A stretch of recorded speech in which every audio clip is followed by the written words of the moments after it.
Welcome to Venky పెన్వాక్స్. మనము TGPSC group 1 ప్రిపరేషన్లో మనము పేపర్స్ ఎలా ప్రిపేర్ అవ్వాలి, మెయిన్స్ పేపర్స్ ఎట్లా ప్రిపరేషన్ ఎట్లా ఉండాలి, ఏ పేపరు ఏ సబ్జెక్ట్స్ ఎట్లా ప్రిపేర్ అయినాను అనేది మనం చెప్పుకుంటూ పోతే, నేను గతంలో కొన్ని వీడియోలు కూడా చేసిన. ప్రిలిమ్స్కి ఏ విధంగా ప్రిపేర్ అవ్వాలి, ఏమేమి టాపిక్స్ ఉంటాయి, ఏ సబ్జెక్ట్స్ తీసుకోవాలి, మెటీరియల్ ఎట్లా తీసుకోవాలి, నేనైతే ఏ విధంగా చదివినాను, నేను యూజ్ చేసింది ఏంటిది, ముఖ్యంగా తెలుగు మీడియం వాళ్ళకి దృష్టిలో పెట్టుకొని నేను కొన్ని వీడియోలు కూడా చేసినాను, మన ఛానల్లో ఉంటాయి. పేపర్ 1 మీద కూడా చేసినాను, జనరల్ ఇంగ్లీష్ క్వాలిఫైయింగ్ పేపర్ మీద ఎట్లా చదవాలి, దాంట్లో ఉన్న టాపిక్ ఏంటిది, ఇంకా మనకి పేపర్ 1 జనరల్ ఎస్ఐ మీద ఏమేమి టాపిక్స్ ఉన్నాయి, వాటికి ఏ విధంగా ప్రిపేర్ అవ్వాలనేది అయితే గతంలో కొన్ని వీడియోస్ చేసినాను, మీరు అది ఫాలో కండి. ఇప్పుడు ఈ వీడియోలో మనము పేపర్ 2 గురించి చెప్పుకుందాము. ఈ మెయిన్స్ పేపర్ 2 చూస్తే దీంట్లో చరిత్ర, సంస్కృతి, geography, history, culture and geography అని ఈ 3 సెక్షన్లు ఉంటాయి. ఒక్కో సెక్షన్కి ఒక్కొక్కటి. ఫస్ట్ సెక్షన్లో వచ్చి మొత్తం ఇండియన్ హిస్టరీ, కల్చర్. సెకండ్ సెక్షన్లో వచ్చి తెలంగాణ హిస్టరీ, కల్చర్. థర్డ్ సెక్షన్లో జాగ్రఫీ ఉంటుంది. ఇది పేపర్ 2. పేపర్ 2లో అంటే మనము 3 సబ్జెక్టులు ఉన్నాయని అనుకోవచ్చు. పేపర్ 2లో ఫస్ట్ సెక్షన్ వచ్చి ఇండియన్ హిస్టరీ, సెకండ్ సెక్షన్ వచ్చి తెలంగాణ హిస్టరీ, థర్డ్ సెక్షన్ వచ్చి జాగ్రఫీ. మరి ఒక్కో సెక్షన్ నుండి మనకు 5 యూనిట్స్ ఉంటాయి, అంటే టోటల్ 15 యూనిట్స్. మళ్ళీ ఒక్కో యూనిట్లో కూడా సబ్ టాపిక్స్ ఉంటాయి.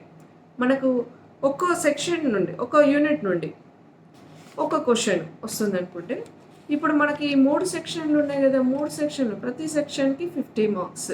అంటే 3 సెక్షన్ల నుండి 150 మార్క్స్. అంటే ఇండియన్ హిస్టరీ నుండి 50 మార్క్స్, తెలంగాణ హిస్టరీ నుండి 50 మార్క్స్, జాగ్రఫీ నుండి 15 మార్క్స్. ఈ జాగ్రఫీలో మళ్ళీ ఇండియన్ జాగ్రఫీ ఉంటుంది, తెలంగాణ జాగ్రఫీ ఉంటుంది. ఇండియన్ జాగ్రఫీకి వచ్చి 2 యూనిట్స్ ఉంటాయి, తెలంగాణ జాగ్రఫీకి వచ్చి 3 యూనిట్స్ ఉంటాయి. అంటే ప్రతి సెక్షన్లో 5 యూనిట్స్ అనుకున్నాం కదా. అట్లా total India to Telangana geography మొత్తం కవర్ అయిపోతుంది. అంటే geography, India geography, Telangana geography పార్ట్లో కవర్ అయిపోతుంది ఒక సెక్షన్లోనే. ఇక మరి ఇన్ డీటెయిల్గా మనం వెళ్ళిపోతే, మరి ఈ ఒక్కో సెక్షన్లో 5 యూనిట్స్ అనుకున్నాం కదా, ఆ 5 యూనిట్స్ ఏ విధంగా ఉన్నాయని మనం చెప్పుకుంటే, మీకు గతంలో చెప్పిన నేను ప్రిపరేషన్లో ఫస్ట్ సిలబస్ అనేది మనకు బై హార్ట్ అవ్వాలి. సిలబస్ బై హార్ట్ అయిపోతే మనం దాదాపు ఈజీగా మన ప్రిపరేషన్ అనేది ఈజీగా కొనసాగుతుంది. సో ఎన్నిసార్లు అంటే అన్నిసార్లు చదువుకునేటట్టు ఉండాలి. మనకి ఒక టాపిక్ చూస్తే అది ఏ పేపరు, ఏ సబ్జెక్టు, ఇది ఏ క్వశ్చన్ కిందికి వస్తుంది, ఎట్లా వస్తుంది అనేటట్టు మనం అనలైజ్ చేసే విధంగా ఉండాలి. అంటే అట్లా ఉండాలి అంటే సిలబస్ అనేది బాగా బై హార్ట్ చేయాలి. ఇప్పుడు ఈ పేపర్ 2లో ఫస్ట్ సెక్షన్ ఏంటిది, ఇండియన్ హిస్టరీ అనుకున్నాం. ఇండియన్ హిస్టరీలో 5 యూనిట్స్. 5 యూనిట్స్లో ఫస్ట్ యూనిట్లో చూస్తే history and culture of India with special reference to modern period అనేది ఫస్ట్ యూనిట్. సో తెలుగులో చెప్పుకుంటే తొలి భారతీయ నాగరికతలు. తొలి భారతీయ నాగరికతలు ఏమున్నాయి మనకు తెలిసి, సింధు మరియు వైదిక. ఇక క్రీస్తు పూర్వం 6వ శతాబ్దంలో మత ఉద్యమాల ఆవిర్భావం, అంటే బౌద్ధ జైన మతాలు, వాటి గురించి ఉంటుంది. అవేంటి, జైనిజం, బౌద్ధిజం. ఇవి ఇండో గ్రీక్ కళలు, వాస్తురీతి, ఇవన్నీ కూడా అవేంటి, అవి ఇండో గ్రీక్ కళలు, వాస్తురీతులు ఏంటిది, గాంధార, మధుర, అమరావతి రీతులు, వాళ్ళ కట్టడాలు, వాళ్ళ వాస్తురీతుల గురించి ఉంటుంది. ఇకపోతే మౌర్యులు, శాతవాహనులు, గుప్తుల పాలనలో సామాజిక మరియు సాంస్కృతిక పరిస్థితులు. ఇదంతా కూడా first unit. First section Indian హిస్టరీలో ఇది ఫస్ట్ యూనిట్. ఇక సెకండ్ యూనిట్కి పోతే ఇస్లాం రాక మరియు భారతీయ సమాజంపై దాని ప్రభావం. అంటే ఇది మనం ఫస్ట్ యూనిట్లో వచ్చి తొలి నాగరికతలు ఉంటాయి. ఈ రెండో యూనిట్లో, సెకండ్ యూనిట్లోకి వచ్చేసరికి ఇస్లాం రాక అంటే మనకి ఢిల్లీ సుల్తాన్లు, వాటి అంటే మధ్యయుగాల కాలం వస్తుంది మనకి. ఇస్లాం రాక మరియు భారతీయ సమాజంపై దాని ప్రభావం. అవేంటి, అప్పుడు ఎట్లాంటి ప్రభావాలు ఉన్నాయి, భక్తి మరియు సూఫీ ఉద్యమాల స్వభావం, ఆ కాలంలో వచ్చిన భక్తి ఉద్యమాలు, సూఫీ ఉద్యమాలు, వాటి స్వభావం ఎట్లా ఉంది, వాటి ప్రాధాన్యత ఏంటిది, ఇకపోతే కాకతీయులు మరియు విజయనగర పాలకుల కాలంలో భాష, సాహిత్యం, కళలు మరియు వాస్తురీతి అభివృద్ధి. కాకతీయులు విజయనగర కాలంలో ఇదంతా కూడా. ఇక తర్వాత ఢిల్లీ సుల్తాన్లు మొఘళ్ళ కాలంలో భాష, సాహిత్యం, కళలు, వాస్తుశిల్పం మరియు సృజనాత్మక కళలు, స్మారక కట్టడాలు. దక్కన్ మరియు భారతదేశంలో మిశ్రమ సంస్కృతి ఆవిర్భావం. ఇదంతా కూడా సెకండ్ యూనిట్ సిలబస్. ఇక థర్డ్ యూనిట్ పోతే భారతదేశంలో బ్రిటిష్ వలసరాజ్యాల స్థాపన. భారతదేశంలో బ్రిటిష్ వలస రాజ్యాల స్థాపన అవేంటి? ఆ స్థాపనడానికి ఆ టైంలో జరిగిన యుద్ధాలు, కర్ణాటక యుద్ధాలు, ప్లాసీ యుద్ధం, ఆంగ్లో మైసూర్ యుద్ధాలు, ఆంగ్లో మరాఠా యుద్ధాలు, ఆంగ్లో సిక్కు యుద్ధాలు, బ్రిటిష్, ఇవన్నీ వీటి గురించి యుద్ధాలు. ఇంకా బ్రిటిష్ వలస పాలన ఆర్థిక ప్రభావం భారతదేశంలో ఎలా ఉంది వలస ప్రభావం. ఇక బ్రిటిష్ ఇండియాలో భూమి శిస్తు విధానాలు. బ్రిటిష్ ఇండియాగా ఫామ్ అయిన తర్వాత వారు ప్రవేశపెట్టిన భూమి శిస్తు విధానాలు. వ్యవసాయం వ్యాపారీకరణ ఏ విధంగా జరిగింది? భూమి లేని వ్యవసాయ కార్మికుల ఆవిర్భావం ఏ విధంగా జరిగింది? దుర్భిక్షాలు, పేదరికం, డీఇండస్ట్రియలైజేషన్, సాంప్రదాయ కళల పతనం, సంపద తరలింపు, అంటే మన భారతదేశం నుండి సంపదను ఏ విధంగా తరలించిండ్రు, కళలు ఏ విధంగా అంతమైనవి, వృత్తులు ఏ విధంగా అంతమైనవి, వాటి గురించి. వర్తక వాణిజ్యాల వృద్ధి, భారతదేశ ఆర్థిక రూపాంతరం, భారతదేశ ఆర్థిక రూపాంతరం ఏ విధంగా మారిపోయింది. ఆ కాలంలో వచ్చిన రైలు, రోడ్డు రవాణా మరియు కమ్యూనికేషన్ నెట్వర్క్, టెలిగ్రాఫ్ మరియు పోస్టల్ సేవలు. ఇదంతా కూడా బ్రిటిష్ వలస రాజ్యాల స్థాపన జరిగిన తర్వాత వాటి ప్రభావం ఎట్లా ఉంది, జరిగిన సంఘటనలు ఏంటి అంతా కూడా థర్డ్ యూనిట్. ఫోర్త్ యూనిట్ వచ్చి బ్రిటిష్ వ్యతిరేక ఉద్యమాలు. బ్రిటిష్ వాళ్ళు స్థిరపడినాక వాళ్ళకి వ్యతిరేకంగా జరిగిన ఉద్యమాల గురించి.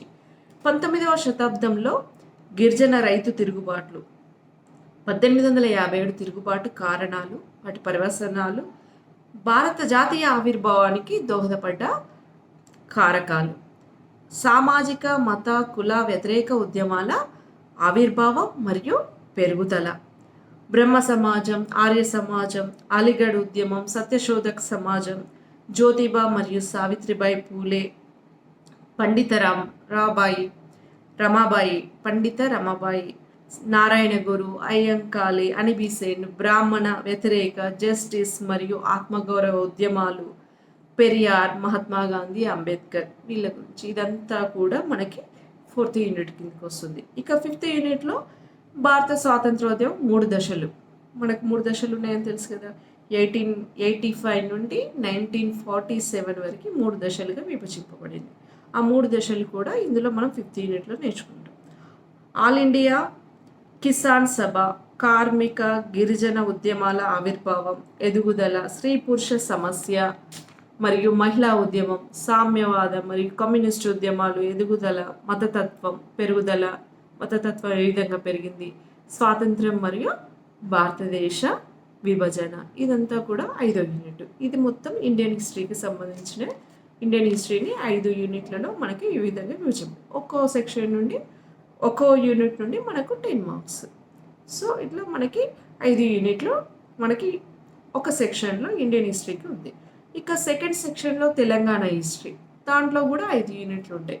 ఇక దాంట్లో ఫస్ట్ యూనిట్ చూస్తే ప్రాచీన తెలంగాణ చరిత్ర మరియు సంస్కృతి. అందులో ఏమేమి వస్తాయి?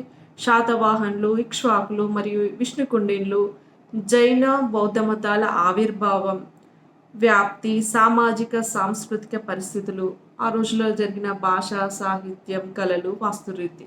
ఇదంతా అంటే శాతవాహనులు, ఇక్ష్వాకులు, విష్ణుకుండిన్లు వాళ్ళ గురించి, జైన మత ఆవిర్భావాల గురించి ఇదంతా కూడా ఫస్ట్ యూనిట్ తెలంగాణ హిస్టరీలో. ఇక సెకండ్ యూనిట్కి వెళ్తే మధ్యయుగాల తెలంగాణ మరియు మిశ్రమ సంస్కృతి గురించి, కాకతీయ మరియు వెలమ సామ్రాజ్యాలు, సామాజిక సాంస్కృతిక అభివృద్ధి, సాహిత్యం, సంగీతం, నృత్యం, కళలు, వాస్తుశిల్పాల పోషణ. ఇదంతా కాకతీయులు, వెలమ ఇంకా ఇందులోనే కుతుబ్ షాహీలు మరియు తెలుగు సాహిత్యం కళల వాస్తుశిల్పాల పోషణ, కుతుబ్ షాహీల గురించి. ఇంకా కాకతీయులు మరియు కుతుబ్ షాహీలకు వ్యతిరేకంగా జరిగిన తిరుగుబాట్లు, సమ్మక్క సారక్క సమ్మక్క సారక్క మరియు సర్వాయి పాపన్న వాళ్ళ గురించి. ఇదంతా కూడా సెకండ్ యూనిట్, తెలంగాణ హిస్టరీలో ఇది సెకండ్ యూనిట్. ఇక థర్డ్ యూనిట్కి వెళ్తే అసఫ్ జాహీల గురించి. అసఫ్ జాహీ వంశస్థాపన, ఇది చాలా ఇంపార్టెంట్, మనకు తెలుసు. అంటే ఇప్పుడు నిజాం చెప్పుకుంటాం కదా, అసఫ్ జాహీ వంశస్థాపన, సలాజంగ్ సంస్కరణలు మరియు తెలంగాణ ఆధునికీకరణ.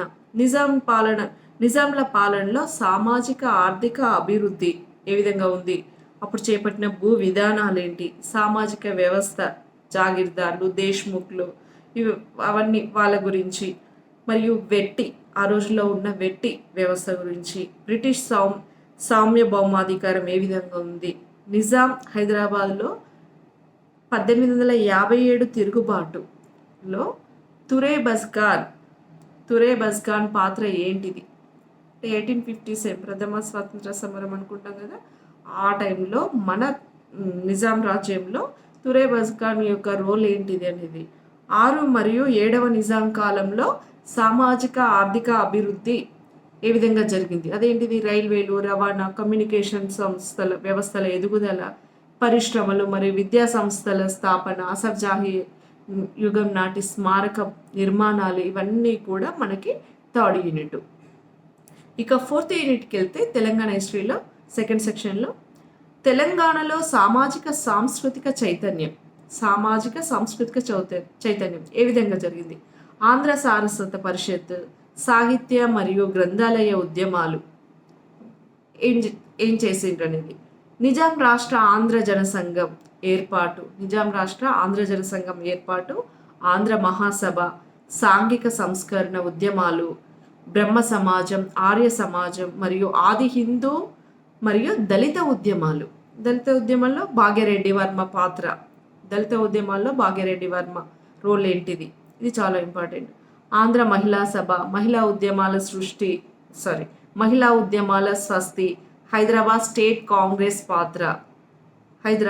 కాంగ్రెస్ పాత్ర మరియు వందే మాతరం ఉద్యమం. ఇది ఫోర్త్ యూనిట్ తెలంగాణ హిస్టరీలో. ఇక ఫిఫ్త్ యూనిట్ చూస్తే నిజాం పాలనకు వ్యతిరేకంగా ప్రజా ఉద్యమాల గురించి ఫిఫ్త్ యూనిట్. అదేంటిది. ఆదివాసీ తిరుగుబాట్లు, రామ్జీ గోండ్ మరియు కొమురం భీం, తెలంగాణ రైతాంగ సాయుధ పోరాటం, ఆంధ్ర మహాసభ, కమ్యూనిస్టుల పాత్ర, మజ్లిస్ ఇత్తెహాదుల్ ముస్లిమీన్ పార్టీ, రజాకార్లు, కాషిన్ రజ్వీ, పోలీస్ చర్య, నిజాం పాలన ముగింపు మరియు భారత యూనియన్లో హైదరాబాద్ రాజ్య విలీనం. ఇది ఫిఫ్త్ యూనిట్. ఇదంతా కూడా తెలంగాణ హిస్టరీ. సో ఫస్ట్ యూనిట్లో మనకు సింపుల్గా గుర్తుంచుకోవాలంటే శాతవాహనులు, ఇక్ష్వాకులు, విష్ణుకుండినులు, బౌద్ధ జైన మతాల ఆవిర్భావం అని గుర్తుంచుకోవచ్చు. సెకండ్ యూనిట్లో కాకతీయులు, వెలమరాజుల స్థాపన, ఆ రోజుల్లో ఉన్న వాళ్ళ కల్చరు, సాహిత్యము, ఇంకా కుతుబ్ షాహీలది కూడా యాడ్ అయిపోతుంది. థర్డ్ యూనిట్లో వచ్చి కంప్లీట్గా అసఫ్ జాహీల గురించి. ఇక ఫోర్త్ యూనిట్లో వచ్చి జరిగిన ఉద్యమాలు, నిజాం రాష్ట్ర గ్రంథాలయ ఉద్యమాలు, దళిత ఉద్యమాలు, ఇట్లాంటివి. ఇక ఫిఫ్త్లో నిజాం పాలన అంతం, దానికి మన నిజాం రాజ్యం అంతమైన తర్వాత భారత యూనియన్లో హైదరాబాద్ రాజ్యం విలీనం. ఇదంతా కూడా ఫిఫ్త్ యూనిట్ అని సింపుల్గా మనం గుర్తుంచుకుంటే చదువుకోవడం ఈజీగా ఉంటుంది. ఇక థర్డ్ సెక్షన్ ఏమనుకున్నాం మనము, భారతదేశం మరియు Telangana geography, India and Telangana geography. First 2 యూనిట్లు వచ్చి మనకు ఫస్ట్ 2 యూనిట్స్ వచ్చి ఇండియన్ జాగ్రఫీ ఉంటుంది, అందులో మొత్తం ఇండియా జాగ్రఫీ మొత్తం కవర్ అయిపోతుంది. ఇక రిమైనింగ్ 3 యూనిట్స్ వచ్చి తెలంగాణ జాగ్రఫీ. అంటే geography total India geography and Telangana geography అంతా ఒకే సెక్షన్లో 5 యూనిట్స్లో డివైడ్ చేసేసిండ్రు.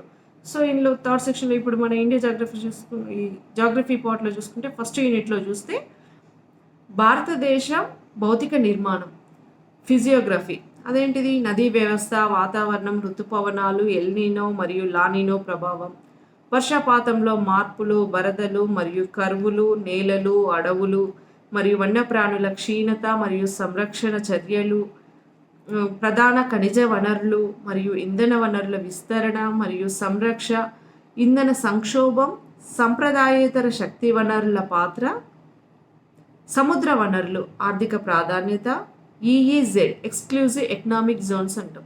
ఇది జలవనరుల లభ్యత, అంతర్రాష్ట్ర పంపిణీ సమస్యలు, సంరక్షణ చర్యలు. ఇదంతా కూడా ఫస్ట్ యూనిట్. ఇక సెకండ్ యూనిట్లో చూస్తే వ్యవసాయం, సాగునీటి పారుదల గురించి ఉంటుంది.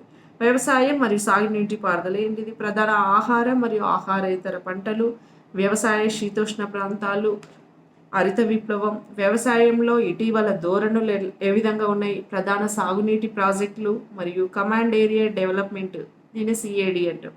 పరిశ్రమలు చూసుకుంటే భారీ పరిశ్రమలు, ఇనుము, ఉక్కు, కాటన్, టెక్స్టైల్, సిమెంటు, చక్కెర, ఆటోమొబైల్, ఐటీ మరియు ఫుడ్ ప్రాసెసింగ్ పరిశ్రమల గురించి.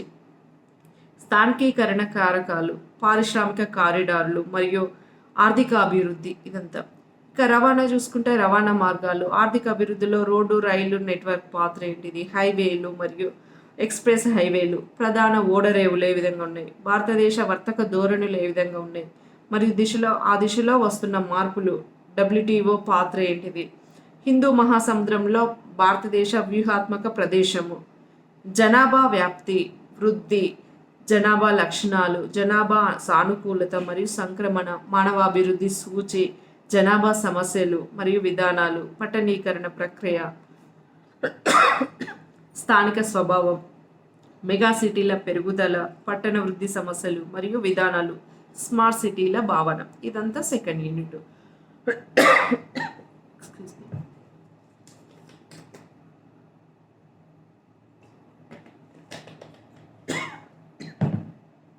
సో మనకి ఫస్ట్ 2 యూనిట్స్లో టోటల్ ఇండియన్ జాగ్రఫీ అనేది కవర్ అయిపోయింది. ఇక రిమైనింగ్ 3 యూనిట్స్లో మనకి తెలంగాణ జాగ్రఫీ ఉంటుంది. థర్డ్ యూనిట్లో హైదరాబాద్ రాష్ట్ర భౌగోళిక విస్తరణ మరియు ప్రస్తుత తెలంగాణ రాష్ట్ర భౌతిక నిర్మాణము. హైదరాబాద్ రాష్ట్రం అంటే మనం తెలంగాణ ఫామ్ కాకముందు స్వాతంత్రం వచ్చినప్పుడు ఆ టైంలో నిజాం రాజ్యం నుండి పొందిన హైదరాబాద్ రాష్ట్రం భౌగోళిక నిర్మాణం అప్పుడు ఎట్లా ఉంది, ఇప్పుడు మనం సాధించుకున్న తెలంగాణ రాష్ట్ర భౌగోళిక నిర్మాణం ఎట్లా ఉంది, ఇది కంపారిటివ్లీ. శీతోష్ణ స్థితి, నదులు, నేలలు, అడవులు మరియు వన్యప్రాణి వ్యాప్తి, క్షీణత మరియు సంరక్షణ, ఖనిజాలు మరియు శక్తి వనరులు, బొగ్గు, ఇనుము మరియు సున్నప్రాయి విస్తరణ, ఇవన్నీ. థర్మల్ మరియు జల విద్యుత్ ప్రాజెక్టులు, సమస్యలు, దృక్పథాలు, ఇదంతా థర్డ్ యూనిట్. ఇక ఫోర్త్ యూనిట్లో వ్యవసాయం అందులో ఏంటిది, వర్షాధార మెట్ట భూమి వ్యవసాయం, కరువు పీడిత ప్రాంతాలు, ఉపశమన చర్యలు, సాగునీటి వనరులు. ఆ సాగునీటి వనరుల్లో కాలువలు, చెరువులు మరియు బావులు, భూగర్భ జలాలు అంతరించిపోవడం మరియు వాటి సంరక్షణ. ఇక వాటిలో మనం తెలంగాణ రాష్ట్రం వచ్చినాక చేపట్టిన స్కీమ్స్ అంటే మిషన్ కాకతీయ, దీని మీద కూడా ఉంటుంది. ఇక పరిశ్రమల గురించి పోతే సిమెంటు, చక్కెర, ఫార్మా, ఎలక్ట్రానిక్, ఇది. ఇక పర్యాటక, ఐటీ, ఐఆర్, సెజ్లు, హస్తకళలు మరియు కుటీర పరిశ్రమలు, ఆర్థిక అభివృద్ధిలో వాటి పాత్ర. జనాభా వ్యాప్తి, వృద్ధి, సాంద్రత, జనాభా కూర్పుల లక్షణాలు అంటే స్త్రీ పురుష నిష్పత్తి, వయస్సు, అక్షరాస్యత, ఇవన్నీ కూడా జనాభా కూర్పు లక్షణాలు అవుతాయి. ఇక గిరిజన జనాభా వ్యాప్తి, గిరిజన ప్రాంతాల సమస్యలు, గిరిజన ప్రాంత అభివృద్ధి విధానాలు, ఇదంతా కూడా మనకి ఫోర్త్ యూనిట్. ఇక ఫిఫ్త్ యూనిట్ వచ్చి తెలంగాణ రాష్ట్రంలో పట్టణీకరణ, స్థానిక తాత్కాలిక సమస్యలు ఏ విధంగా ఉన్నాయి, పట్టణ వృద్ధి మరియు వలసలు, పట్టణ వృద్ధి, పట్టణాలకు జరుగుతున్న వలసలు, హైదరాబాద్ పట్టణ వృద్ధి పరిణామం మరియు దశలు, చారిత్రక నగరం నుండి ఆధునిక విశ్వనగరంగా మార్పు, హైదరాబాద్ ఎలా జరిగిందనేది దాని మీద. తెలంగాణ రాష్ట్రంలో హైదరాబాద్ ప్రాధాన్యం, నగర నిర్మాణం, పరిశ్రమలు మరియు పారిశ్రామిక ఎస్టేట్లు, పట్టణ మౌలిక వసతులు మరియు రవాణా, ఔటర్ రింగ్ రోడ్ మరియు మెట్రో సమస్యలు, planning, GHMC, HUDA, metropolitan development 2031 HMDA, పర్యాటక కేంద్రం, విశ్వనగరంగా హైదరాబాద్. అంటే ఇది కంప్లీట్గా ఫిఫ్త్ యూనిట్ అనేది కంప్లీట్ స్ట్రక్చర్ అంతా కూడా హైదరాబాద్ మీదనే ఉంది. అంటే ఇక్కడ మనకు జాగ్రఫీ పార్ట్లో మనకి ఫస్ట్ 2 యూనిట్స్లో టోటల్ ఇండియన్ జాగ్రఫీ కవర్ అయిపోయింది. థర్డ్, ఫోర్త్ యూనిట్లో తెలంగాణ జాగ్రఫీ, ఫస్ట్ అంటే మనము తెలంగాణలో ఫస్ట్ యూనిట్ అంటే థర్డ్ యూనిట్ చూసుకుంటే స్ట్రక్చరు, హైదరాబాద్ రాష్ట్ర స్ట్రక్చరు, తెలంగాణ రాష్ట్ర స్ట్రక్చరు ఎట్లా ఉన్నాయి, ఖనిజాలు ఏమేమి దొరుకుతాయి, అదంతా కూడా ఫిజికల్ స్ట్రక్చర్ అంతా ఉంది. ఇక ఫోర్త్ యూనిట్లో వచ్చి మనకి వ్యవసాయ రంగం, పారిశ్రామిక రంగం, సేవా రంగం మొత్తం యాడ్ అయి ఉంది. ఇక ఫిఫ్త్ యూనిట్ అంటే మనం తెలంగాణ జాగ్రఫీలో థర్డ్ యూనిట్ చూసుకుంటే టోటల్ హైదరాబాద్ మీద ఉంది. సో ఇదంతా జాగ్రఫీ పార్ట్. ఇది పేపర్ 2లో థర్డ్ సెక్షన్. అంటే దీని నుండి మనకి 50 మార్క్స్ స్కోర్ ఉంటుంది. ఇప్పుడు నేనైతే ఇక్కడ మనకి ఇండియన్ జాగ్రఫీకి ఇండియన్ హిస్టరీకి అంటే ఫస్ట్ సెక్షన్కి సెకండ్ సెక్షన్ తెలంగాణ హిస్టరీకి సంబంధించిన మెటీరియల్ అయితే మీకు ప్రిలిమ్స్ టైంలో నేను అశోక్ సార్ వీడియోస్ బాగా చూసినాను. ఇండియన్ హిస్టరీకైనా తెలంగాణ హిస్టరీకైనా అశోక్ సార్ ఆన్లైన్ క్లాసులు తీసుకున్నాను, నోట్స్ రాసుకున్నాను చెప్పి. మనము అట్లా ప్రిలిమ్స్ అప్పుడు మన సబ్జెక్ట్ అంతా కమాండ్ ఉన్నప్పుడు మనము ఇక్కడ మెయిన్స్ లెవెల్కి వచ్చేసరికి క్వశ్చన్ ఆన్సర్స్ టైప్ ఉంటాయి కాబట్టి మనకు స్టోరీ అంతా తెలిసినప్పుడు ఆ క్వశ్చన్ ఎట్లా ఇచ్చినా కూడా మనం అట్లా అనువర్తించుకొని రాయగలుగుతాము. సో దీనికి గాను మన క్వశ్చన్ ఫ్రేమింగ్కి నేను మెయిన్స్కి సంబంధించిన నోట్స్ శివాజీ సార్ నోట్స్ తీసుకున్నాను. శివాజీ సార్ నోట్స్లో మనకు ఇండియన్ హిస్టరీ ఉంది, తెలంగాణ హిస్టరీ ఉంది. కోచింగ్ సెంటర్లో నాకు ఇక్కడ అశోక్ నగర్కి వెళ్ళినప్పుడు నేను ఒక బుక్ స్టాల్లో నాకు దొరికింది. నేను శివాజీ సార్ నోట్స్ తీసుకున్నాను, చాలా బాగా నచ్చింది. అది ఇండియన్ హిస్టరీకి తెలంగాణ హిస్టరీకి సంబంధించి మెయిన్స్ నోట్స్ అదైతే నేను ఫాలో అయినాను. ఇక ప్రిలిమ్స్ లెవెల్లో అయితే అశోక్ సార్ క్లాసెస్ విన్నాను అని చెప్పాను కదా. ఇక ఇండియన్ జాగ్రఫీకి ఈ జాగ్రఫీ పార్ట్కి వస్తే ఇండియన్ జాగ్రఫీ అయినా తెలంగాణ జాగ్రఫీ అయినా నేను విన్నర్స్ పబ్లికేషన్ మెయిన్ ప్రిలిమ్స్ లెవెల్లో చూసినా కదా, అదంతా సబ్జెక్టు మనకు ఉండిపోతుంది. కాబట్టి మనం మెయిన్స్ ప్రిపరేషన్లో దాని ప్రిపరేషన్ విధానం మనం మారుతుంటుంది కాబట్టి దాన్ని ఎట్లా మార్చుకోవాలనుకున్నప్పుడు నేను కొన్ని సెర్చ్ చేసినప్పుడైతే నాకు doctor Srihari Kakarla sir book release చేసిండ్రు. ఆ బుక్ను ఫాలో అయినాను. అంటే మనకు ప్రీవియస్ ప్రిలిమ్స్ లెవెల్లో మనకు జాగ్రఫీ నాలెడ్జ్ ఉంటుంది. సో ఆ నాలెడ్జ్ తోటి నాకు ఇది శ్రీహరి కాకర్ల సార్ బుక్ అయితే నాకు మెయిన్స్ ప్రిపరేషన్కి ప్లస్ అయిందని అనుకున్నాను. మీరు ఆ బుక్ చూస్తారంటే ఇది. సో ఇదైతే నా ప్రిపరేషన్లో యూజ్ చేసుకున్నాను. మీకు కూడా తెలుగు మీడియం వాళ్ళకైతే ఇది ప్లస్ అవుతుంది అనుకుంటాను. మీరు కూడా ఇంకా ద బెస్ట్ ఏమున్నాయి అనేది చూసుకోండి. ఈ సిలబస్ అయితే బాగా గుర్తుంచుకోండి. ఇది ప్రిపరేషన్ విధానం. మీకు ప్రతి యూనిట్లో చూస్తుంది కదా ఎంత వ్యాస్ట్ సిలబస్ అనేది. మనకి ఇండియన్ హిస్టరీ అంటే కంప్లీట్ ఇండియన్ హిస్టరీ మనకు ఉండిపోయింది. తెలంగాణ హిస్టరీ, ఇక్కడ geography complete Telangana and India geography. చాలా పెద్ద సిలబస్. ప్రతి పాయింట్ కూడా ప్రతి కీ సిలబస్ కూడా మనం గుర్తుంచుకునే పరిస్థితి. అట్లా గుర్తుంచుకున్నప్పుడు ఎందుకు అంటే ఇప్పుడు ఈ జాగ్రఫీలో ఇదంతా కూడా మనకు పేపర్ మనం చదువుతూ ఉంటాం, అన్ని ఆర్టికల్స్ చదువుతుంటాము, న్యూస్ వస్తుంది. మనం రాస్తున్న ఆన్సర్లో అది మనకు ఆ ఇన్ఫర్మేషన్ లభించినప్పుడు ఇది ఎక్కడ అప్లై చేసుకోవచ్చు, ఇది ఏ సబ్జెక్ట్కి రిలేటెడ్గా ఉంది అని అనుకున్నప్పుడు మనకి సిలబస్ అనేది ఐడియా ఉండాలి. ఓకే, ఈ వీడియో అయితే మీకు మీ ప్రిపరేషన్కి ప్లస్ అవుతుంది అనుకుంటున్నాను. Thank you.